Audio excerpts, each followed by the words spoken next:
So a couple days ago, I had my first near-death experience. As many of you know, I just got into a car accident and I was driving. I was not even speeding. I hydroplaned, and then the car starts turning out of control. I'm trying to get traction of it. I'm doing full freaking donuts in the street, and I stop and I come to a stop and I'm thinking, I'm like, okay, I got control. Ooh, we're not spinning anymore. And then to my left, I look at me and I see these lights that are coming at me. It's really bright, and I feel like it's the lights of Jesus telling me that it is time, that it's over. And I have a moment of realization just in that split second, a millisecond of just thinking, I'm like, this is it. This is it right here at 9:10 p.m. on a Friday night. This is it. And then boom, smack, I get hit. Airbags get deployed. I'm smelling the debris. I'm in my car and I'm just thinking like, well, I'm alive. I'm alive. I'm breathing right now. I survived. Now what? I'm here for a reason. Now what? And that is literally the conscious thought that I had just 5 seconds ago. Not even 5 seconds, 3 seconds ago. I've accepted my fate. I'm in a 3,000-pound car. There's an SUV coming at me in the rain, and they can't stop. I'm about to be smushed. I'm about to be killed. And they miss me by less than 5 inches. My door is right here. This is a two-seater car. Say my door is right here, and the impact is right here. They missed me. The whole rear of my car, right from my back over, just gets completely ruined, crushed. But if they were just 5 inches and they would have had full impact on me, that would have been it. And I know there's a lot of really near-death experiences where people come out of it and they're thinking they're going to be a changed person. Their whole life trajectory changes. They pick a new career. They find new passions, new loves, new hobbies. They kind of reinvent themselves, redefine themselves. And I don't think I have that. I wish I could say I did. It would be nice. But I don't think I have that right now. And it's weird. I want to have this heroic tale to tell people like you go through something that's very traumatic and you build off of it, and this doesn't even feel that traumatic. Why can I not conceive that I just could have died? Not could have died. I was inches away from death. That everything, these 23 years of living, could have ended in that exact moment. The only thing I took from it was like, well, I'm here for a reason. Guess I'll have to find out what that reason is. And to take me back to a couple days ago, I'm in the car. The accident just happened. I just got hit. And I'm just paralyzed for a second. For just for a moment. I'm paralyzed and looking around, smelling the debris of the airbags, looking at my roof of my car coming down on me. Then I hear all the cars around me honk. Then they stop. And then I hear the sirens. I hear ladies screaming, "Are you okay? Are you okay? Are you okay?" And I'm inside my car just taking in as much information. And I'm thinking, I'm alive. I'm supposed to be alive. Because I shouldn't be alive. And then the lady comes and she opens the door. And then she cuts open the airbags. And she's shaking me for a bit. She's like, "Are you okay? Are you okay?" She's worried about my safety. And this is a complete stranger. And she's like, "My son just hit you. I'm so sorry." And I don't move for a second. For maybe like 5 seconds, I just sit there in shock. And I'm like, why am I still here? I had a bad, not I won't say it bad. I haven't had the best things kind of going on recently. I wouldn't say I'm like struggling as in the way of I can't put food on the table, right? Or struggling in the way of like my health is just deteriorating. You know, the real struggles that most people go through. But a lot in outside in business and in work and friendships, relationships, parents, you know, those sorts of things. And I was really in the point of reinventing myself in my life.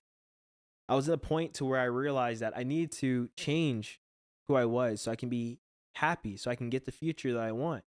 I realized that it was really lacking discipline. So I'm like, okay, I'm going to start doing some things that put me in the right trajectory. I'm going to start doing things that's going to give me the life path that I can already foresee in the future. See, I never doubted where I'm going to go. I just doubted how I'm going to get there. I just never knew how I was going to get there. I know I'm going to be really successful. I just know how I was going to be really successful.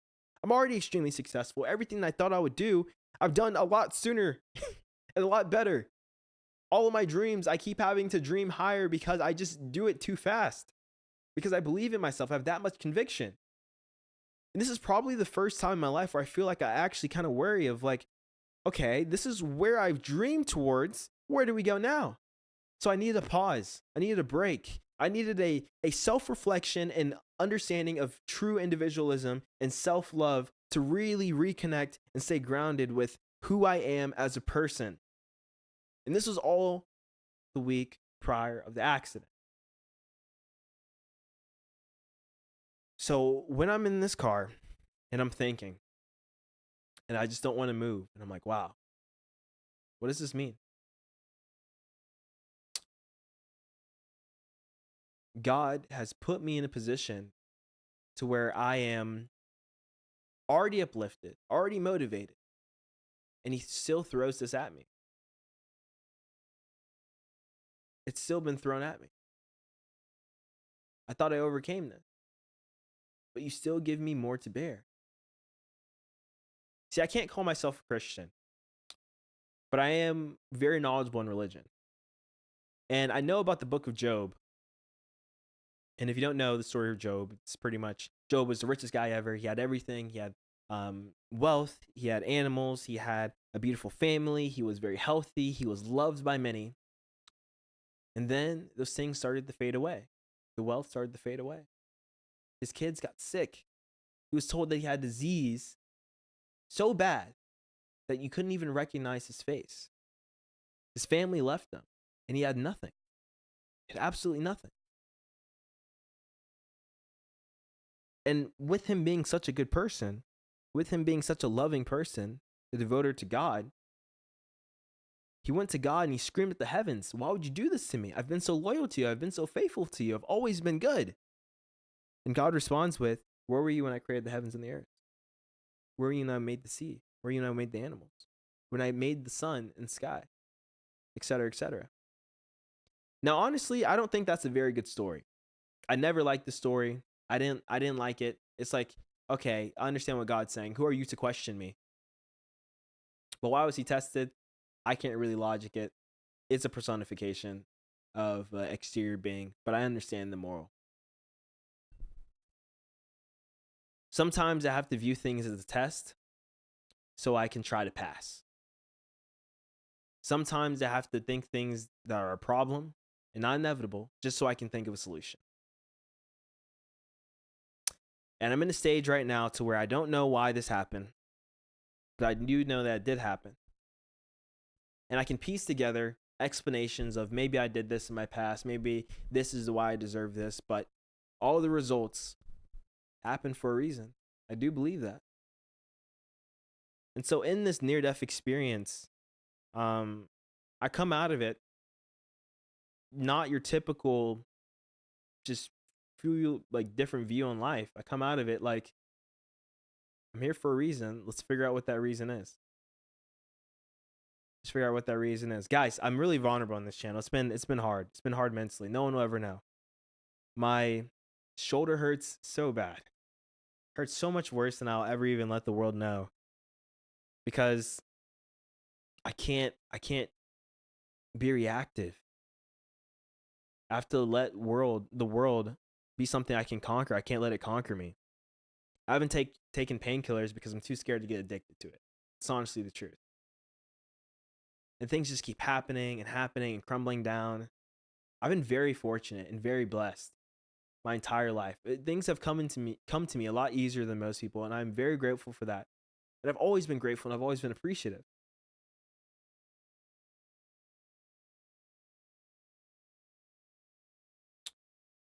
And now I can't even use both of my arms. Damage is supposed to be permanent. I dislocated my shoulder. I'm going to go see if I have a torn labrum. I believe that's what it's called. If I do, that's going to be really bad. We're going to need surgery if that happens. I had a boxing match coming up that I was extremely excited for. I was putting my all into it. In this reinvention of myself, I was needing some sort of discipline in my life. because I felt like I was getting really flimsy and I wasn't grounded in anything. And as a man, you have to have some sort of discipline. You have to be grounded in something. So then the life forces around you glue to you because you are the stable, you are the constant. And I was reading, I was journaling, I started playing piano again, and I started working on my creative arts. I had a short film that I was working on, and all of these things happen that I'm in line, and I have all these plans, and I feel like I had direction and grasp, and then I'm here. And I always felt like I had control, and then the moment I didn't have control, it just everything spins out of control. It's like a complete illusion to the car. I speed all the time when I drive. Okay? I speed all the time because I always feel like I have control. And when I have control, everything goes right. It's always been like this. If I have control, everything goes right. But it serves me in moments when I was driving. I wasn't even speeding. I'm just in a sports car, rear wheel drive, a lot of torque. It happens, right? I hydroplane, I lost control. And it was just a shock of like, as I'm turning out, I'm like, I have no control. I have no control. What happens? My fate cannot, there's nothing I can do about this right now. And it's hard for me to deal with because I'm always used to having control. I'm always used to believing I have control. Sometimes things happen that are truly out of your control and there's nothing you can do about it. And all the plans that I had are now obsolete because I have a future that has already been determined for me, which is I'll be down for a little bit.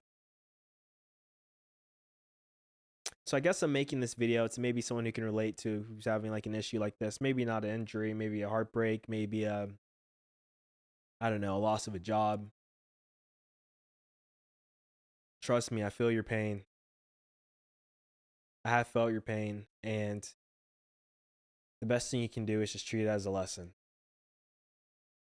I got this tattoo, which I can't really show you, of the fall of Icarus. Icarus got too cocky, too arrogant. He was so full of himself, he thought he could fly to the sun. And then his wings started to burn down and he crashed back down to earth, humbling him greatly. And this is definitely a humbling experience, that no matter how much preparation, no matter how much control you think you have, you just don't. That at any moment, your life can be taken from you. Your life can be taken from you. And there's nothing you can do to stop it. So how's that uncertainty? How does that make you change in life? I guess right now I don't really know because it's all really fresh. But I'm really curious to see what happens after this and how I develop after this accident. If this is a moment where I have a pivotal career change. I'm spending a lot of time at home, obviously, because I can't drive at the moment. I really wish I could make music. I really wish I could box. But it's just me and my journey, and this is a test. If I can withstand this, I can withstand anything. Work is bad. Relationship, friendships are bad. I feel really alone. And this isn't even like in the dating space. It's just like I just feel alone. My health is not the best, and I'm usually used to having good health. My body is usually really strong. I always feel really strong, even if I'm like, oh, I'm weak, I'm small. I know I'm strong, and I don't have that right now. So obviously, I'll keep making videos. I'll keep staying motivated. It's okay to grieve. It's okay to be sad, and I have to acknowledge that it's okay to be sad. And I'll get over it. And if I can get over it, you can get over it. That's for sure. And I hope that whatever hardship that you ever have, you always remember that there is a solution, there's an outcome, and that number one, it's temporary. I know this is temporary. I know that this will not feel good. And a part of me really wants this to not feel good so I can be so grateful of the day that I wake up and I have full feeling again in my arm, and I wake up and I'm a champion, and I wake up and I'm a multimillionaire, and I wake up and I have my wife and kids. And I'll look back at this moment as, wow, it's something I overcame. Feels nearly impossible to get myself out of this, but I've done the impossible, and my favorite quote is, "Do the impossible, and you'll never doubt yourself again." So we've had worse situations. We come out of it. So we'll definitely come out of this one. All right, guys, you made it to the end of the video. Type in remote, and I'll see you tomorrow.